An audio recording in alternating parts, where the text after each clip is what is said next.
All right, welcome back to part 6 of the Federal Retirement Optimization Guide for 2025. I'm going to skip over this pension estimator worksheet. It's printable. It's not really user-friendly from a reading perspective. So I am going to just give you an at a glance on our minimum retirement age by birth year. So that is a little bit easier. So before 1948 is 55. 1948 is 55 and 2 months. 1949 is 55 and 4 months. 1950, 55 and 6 months. 51 is 55 and 8 months. 52 is 55 and 10 months. 1953 all the way to 1964 is 56. 1965 is 56 and 2 months. 66 is 56 and 4 months. 67 is 56 and 6 months. 1968 is 56 and 8 months. 1969 is 56 and 10 months. 1970 or later is 57. So from that, you'll be able to decide, okay, good, what does 62 and 20 years look like? 62 and 5 years, 62 and 20 years, the MRA plus 10 to 29. With that reduction, we can look at deferred retirement, COLA eligibility. Most FERS is age 62. Your SRS window. So here's a couple planning cues. If you'll have 20 plus years at age 62, consider whether waiting to 62 for the 1.1% multiplier beats retiring earlier at 1%. Postpone MRA plus 10 starts to reduce, avoid the 5% per year reduction. You still have the FEHB and FEGLI rules apply. Best day tactics, end of a pay period, end of a leave year affects annual leave payouts. Make sure you validate your numbers. So your estimate is only as good as your inputs before you set a retirement date. Validate your assumptions and run a side-by-side retire now versus retire at 62 with a pro who understands federal rules. Get a no-pressure checkup at federalpensionadvisors.com. We'll sanity check your high 3 service credit, including deposits and redeposits, MRA strategy, SRS, survivor, and FEHB implications, so your filed retirement matches your plan. All right, on to frequently asked questions for the FERS annuity benefits. What benefits make up my retirement stack, quote unquote? So you've got your FERS basic annuity, Social Security, TSP, and if you retire on an immediate unreduced FERS annuity before 62, the SRS. Keep FEHB/FEGLI and survivor elections in view. Question 2. Remind me of the pension formula and multipliers. High 3 times creditable service times 1% or 1.1 if you retire at 62 with 20 or more years. Does locality pay count in my high 3? Yes, locality rates are basic pay for retirement. Overtime, bonuses, awards, and lump sum leave payments don't count. Question 4. I exceed the GS pay cap. Does that raise my pension?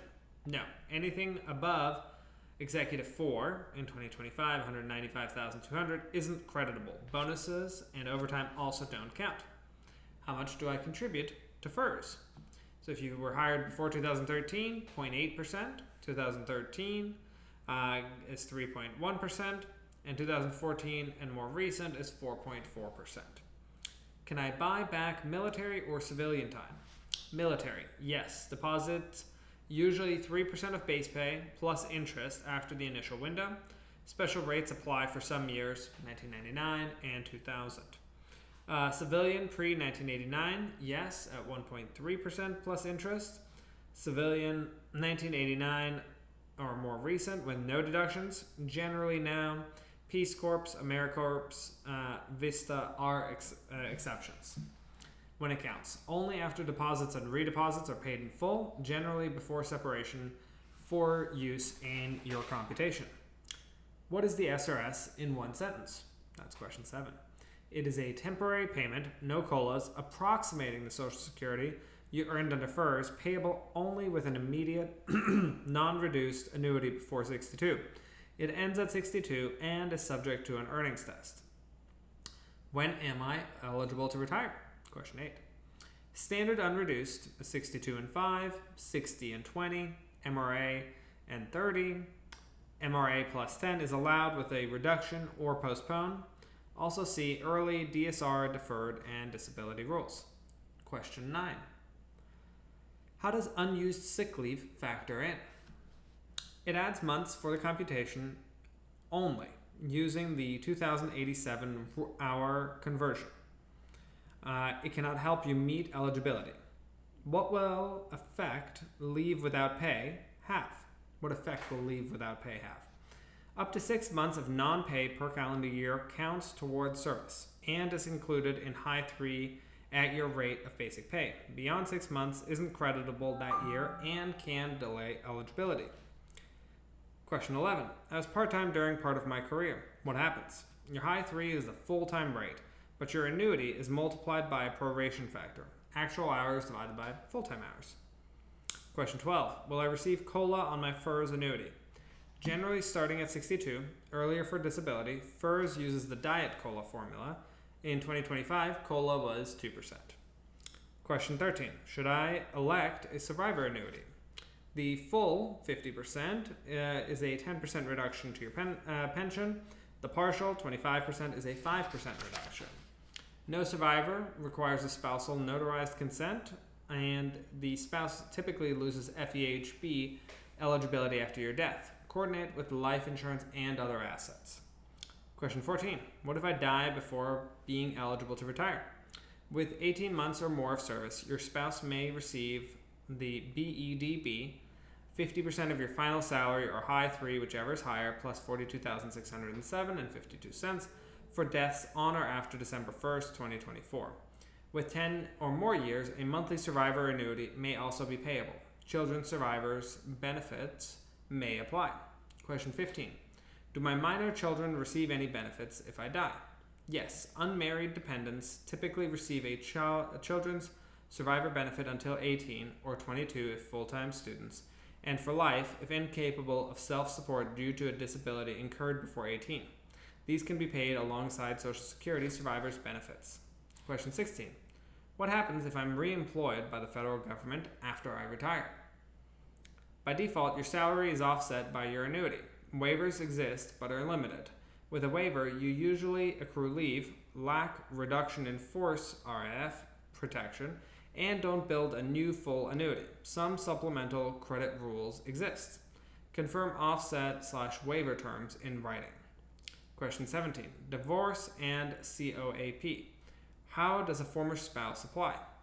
Federal retirement follows federal rules, not ERISA, E-R-I-S-A. A former spouse submits 1. A court order acceptable for processing, COAP, that meets OPM specs. 2. A court-certified copy. And 3. Identifying info, CSF 3119. OPM's handbook includes model language and processing guidance. Question 18.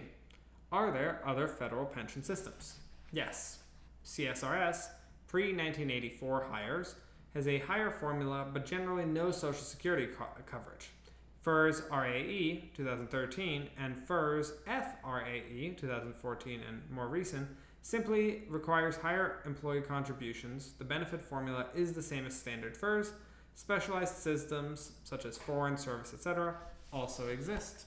Okay, good. That wraps up part 2. We're going to move on to part 3 next time with the thrift savings plan.